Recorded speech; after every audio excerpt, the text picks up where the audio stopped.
All right, hey, so I'll tell you what, I was coming back last night and, I'm sitting next to some people and they're just chilling. We're on a plane and there's like one of those special ones with like TVs in the chairs, and they're watching like some cartoon shows. They're like in their 20s. I was talking to a couple of them. They were working at Hardee's, fast food places. Really cool guys. They all had like these life goals they were working towards, and I was trying to help them out just a little bit with like retirements. It was cool. We had a fun time on the plane. But there was one thing that got to me, and it was something I've been thinking about for a while, and it's aligning yourself with your long-term goals and thinking, what if whatever it is that you want to achieve, and your overarching long-term goal, what is the behavior of somebody who is doing that, who has done that and accomplished their goal? What would their behavior be in any given situation? So if you really want to write a book or work on a course, if you have free time, what are you going to spend that doing? Like these guys, right? They didn't really have anything background going. They were just working like 9 to 5, no big deal, cool stuff. But if you've got overarching long-term goals outside of a primary thing or whatever it is you want to do, think like, what would the behavior be of somebody who's already accomplished this? Should I be reading right now versus watching TV? What is the best use of my time so that I can get closer to those long-term goals? And obviously, balance and making everything in your life work so that you have whatever you need to be fulfilled. But really focusing, on the 80-20, on what is it that I should be doing right now to get exactly where I want to be in X, years, stuff like that. I think it's a tough concept really to start to think about until you form those long-term goals. If you guys haven't seen it on here, I did a video on Think and Grow Rich by Napoleon Hill. Honestly, that book changed my life. 25 years writing it, and he literally tells you exactly how to set long-term goals and find a direction in your life and work towards whatever it is that you want to do. I probably shouldn't do that. I probably just turn this thing upside down.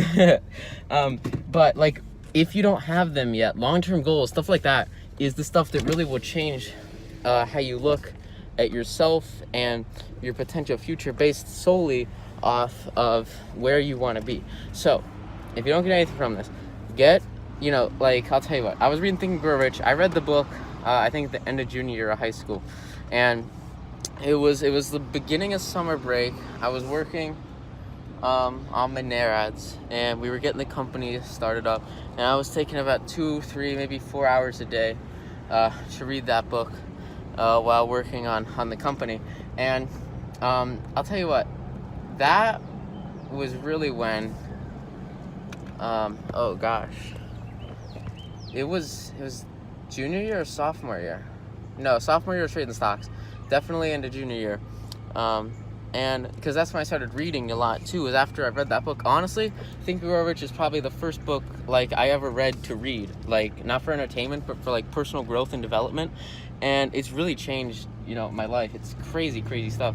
I got the whole video on it, but the point is, I was reading that book, and there's a couple of pages towards the beginning in the early chapters where it talks about goal setting. And Napoleon Hill is here are the top 10 entrepreneurs, leaders, the kings of industry at this time frame, and every single one of them, Ford's got his goals. He's making this stuff happen because he knows it aligns with him, and he focuses relentlessly on that kind of stuff, and whatever it is he needs to get done to get to where he wants to be with those goals. So I was reading that, and he goes through a checklist, right? He literally lays out for you exactly how to set up the best quality life, possible, by creating those goals and really establishing where you want to be in the marketplace, both personally and, of course, professionally. And, I'm reading this list, and he's this is how you set a goal. You write down, what is it that you desire, give it a monetary value, so that, in a capitalist society, you want to be able to measure your success with capital, and all you do is give it, a monetary value, but then you have this overarching statement of what exactly it is you want to do. So I desire X much, cash, and then in exchange for the money I desire, I will do short sentence, short and sweet. It should be like, you know, like with Menards, right? It's an alternative to advertising. That's our like little catchphrase thing. It should be kind of something short and sweet like that. I think 7, 9, 10 words, you know, you don't have to focus too much on the specifics, but definitely like a shorter one that kind of gets your point across. And then after you have that, give yourself a hard deadline, right? So like, you know, for my decentralized asset management stuff, the deadline for all of that is my 30th birthday. So I'd be like, I desire X much dollars. I'll give masses of people real savings and retirements in exchange for the money I desire. And then I intend to possess the money I desire, you know, on April 29th, 2031. And after you have the baseline fundamentals down, which is kind of like, I think those three, at least, you know, the second one's probably the most important, is figuring out exactly what you want to do, and then you give it a monetary value, and then you give it a time frame. And, you know, I've always been iffy with time frames because I see a lot of people and they're like, you know, take whatever your goal is and you can do it in half the time. But, you know, it's like, as long as you're holding yourself accountable and you're working 100% and you're doing exactly what you can do to get to where you want to be, I think that's like the number one thing. But anyway, so you have the value, you have the little slogan of what you want to do, and then you have a deadline. The deadline is very important. I mean, that's going to, but it's an overarching deadline, right? This should be a big goal, right? It should be, you know, something from within where it's like, it took me a while to think about this, but at the same time, when I was reading Think and Grow Rich, I already had an extensive history in like portfolio management, stock trading, investing, and cryptocurrency blockchain technology. So I sort of understood where I wanted to be a little bit more. So I don't know if that's how it is for everyone. It all just depends on your experience when you read Think and Grow Rich. But even if you don't have, you know, specific experience in an industry or wherever you are, you can use the foundations and the framework from the book as a lens to look through life and figure out and spot things when they pop up. So if you see something come up, then all of a sudden, right, you're hawk's eye on it and you're saying, okay, this is something I should be focusing on. And maybe there's an opportunity in the marketplace to change what's going on right now. Maybe there's something new different that could happen here. So anyway, last part is the long part, and that is specifically what you want to do. And when I say specifically, you know, Napoleon Hill, like, just read the book. It's a crazy book. But the point is, he tells of all these people doing all these amazing things during like the Industrial Revolution, 1920s and 1900s, and they all had extremely specific goals. And that's the key here, is making sure that you have like exact mindset of not necessarily the steps to get to where you want, but the end result that you want, so that you can find the who in your life, the people that can get you there, and you can identify who can get you to those very specific end results. And using the community around you, the team you build, and the insights that you have as an overarching innovator or whatever field you're in. You know, you don't have to like change the world if your like overarching goal maybe is familial. It all just depends on you, and it's a lot of it is like, you know, what's the word, where you're thinking about having this huge impact, but all you want to do is get there day by day, because it really is persistence.